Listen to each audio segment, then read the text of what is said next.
ইমান দিন আমি কি কৈ আছিলো যে ইউএসটিএমৰ মালিক শিক্ষাবিদ হয়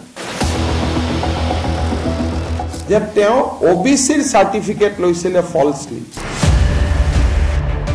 and then his certificate was cancelled by DC Karimganj eta false OBC certificate loa manujon শিক্ষাবিদ হ'ব পাৰে নি so মই details মই নকওঁ but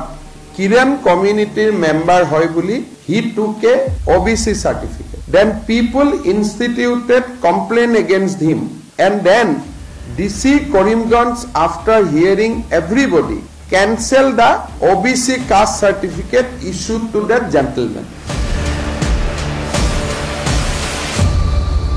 যে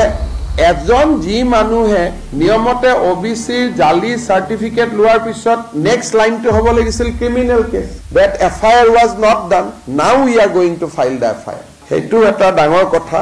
হেতু মেঘালয়ৰ পৰা মোক বহুত মানুহে কৈ আছে কিন্তু মেঘালয় চৰকাৰৰ কথাত মই উমাব খুজা নাই কিন্তু এইটো এটা ইন্টাৰেস্টিং জিবিলাক মানুহে ইমান দিনে সাৰ্টিফিকেট দি আছিল যে ইমান ডাঙৰ শিক্ষাবিদ এডুকেশনালিস্ট এতিয়া উলাইছে যে OBC ৰ ফলস সার্টিফিকেট লৈছিল and then his certificate was cancelled by the DC A cancel কৰিলে কিন্তু FIR খন ফাইল নকৰিলে নিয়মতে ফলস সার্টিফিকেট ললে FIR হ'ব লাগে এতিয়া মই DC কৈছো the file an FIR